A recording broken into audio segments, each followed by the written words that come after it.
제자들과 마지막 성찬식을 거행하던 예수님께서 제자들에게 떡을 떼어주시면서 이것은 너희를 위해서 찢긴 내 몸이라고 말씀하셨습니다.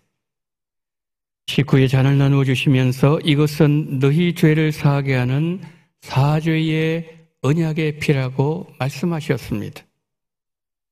주님께서 제자들에게 가르쳐주신 성찬의 의미를 이 시간에 잠시 함께 묵상해 보고자 합니다. 먼저 성찬은 예수님이 우리의 생명의 떡이 되심을 가르쳐 주고 있습니다. 오늘 본문의 배경은 이렇습니다. 오병이어의 기적을 체험한 무리들이 예수님을 통해서 육신의 양식만을 바라보면서 따라오고 있던 그 무리들에게 나는 생명의 떡이다. 예수님은 생명을 주시는 영원한 떡이 되신다고 말씀해 주셨습니다. 그러나 무리들은 예수님이 들려주신 말씀의 의미를 깨닫지 못하고 있었습니다. 이스라엘 백성들이 출애굽할 때 먹었던 어린 양은 세상 죄를 지고 가시는 하나님의 어린 양 예수 그리스도를 예표한다는 주님의 말씀이었습니다. 그러므로 주님께서 내 살을 먹고 내 피를 마셔야 영원한 생명을 얻는다는 말씀은 예수님은 육체로 오신 하나님이시며 예수님은 세상 죄를 지시고 십자가에서 생명을 주신 우리의 구주심을 믿고 마음으로 받아들일 때 죄사함의 은혜, 구원과 영생의 복이 주어진다는 신앙의 본질을 말씀하신 것이죠.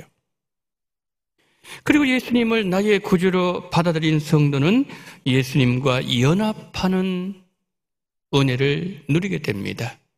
바울은 이렇게 말씀하죠. 내가 그리스도와 함께 십자가에 못 박혔나니 그런즉 이제는 내가 사는 것이 아니요 오직 내 안에 그리스도께서 사시는 것이라.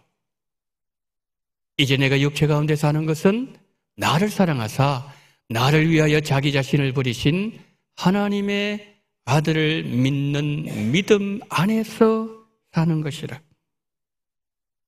여러분, 주님과 연합된 성도는 어떤 상황에 처하든지 염려할 것이 없는 것은 주님께서 내 안에 영원한 생명으로 살아계시기 때문이지요.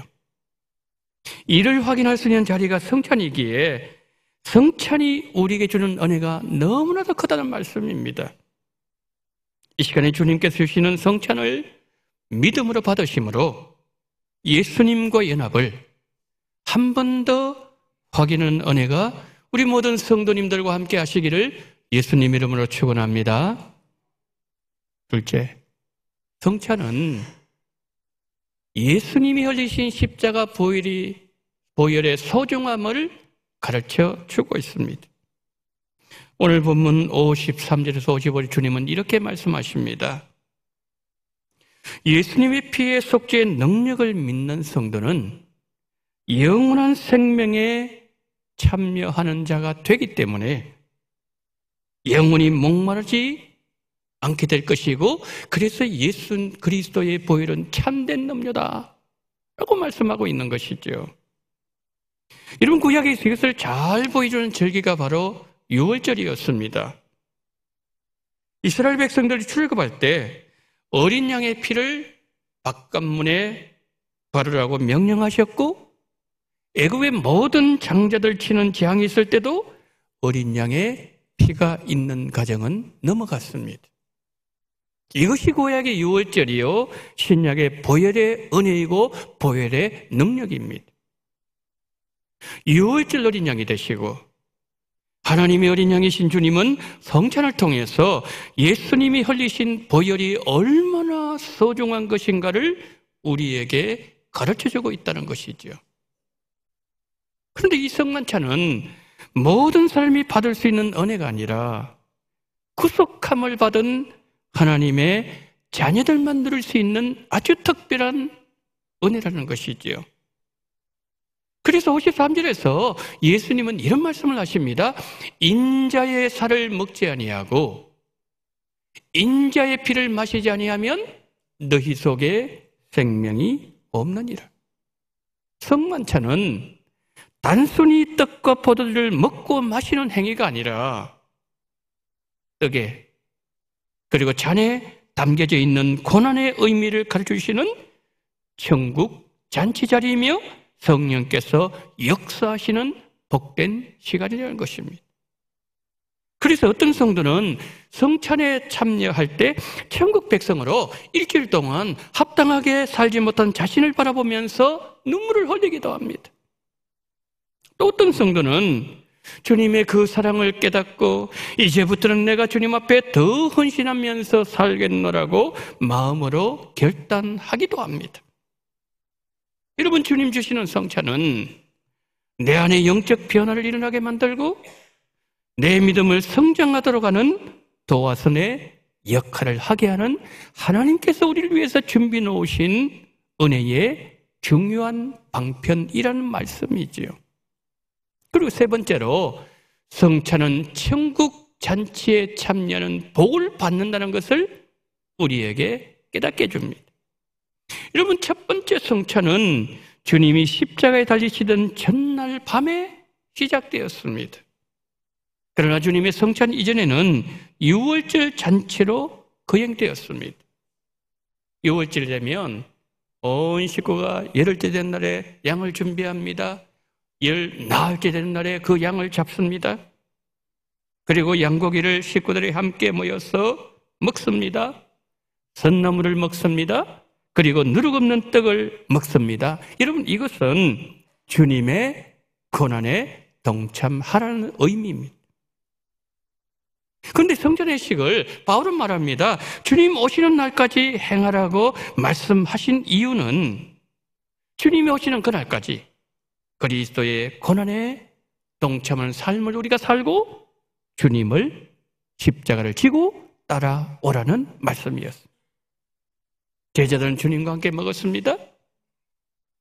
주님과 함께 살았습니다. 그리고 주님을 위하여 그들은 죽었습니다. 죽은 후에 주님처럼 그들은 영광의 자리에 들어갔습니다. 우리도 마찬가지입니다. 주님과 함께 고난을 당하고 십자가를 지고 믿음으로 살다가 죽음의 자리에 들어가면 우리도 주님과 함께 영광을 받게 될 것입니다. 이것을 분명하게 확인시켜준 자리가 바로 성찬의 자리라는 것이죠. 주님께서 성찬 자리에서 이렇게 말씀하셨습니다. 내가 포도나무에서 난 것을 하나님 나라에서 새 것으로 마시는 날까지 다시 마시지 아니하리라 하시니라. 자, 저 말씀 속에 어떤 의미가 숨겨져 있습니까? 하나님 나라에서 우리가 하나님의 천국 잔치에 참여하게 될 것이라는 말씀이 저 속에 담겨져 있다는 것이죠.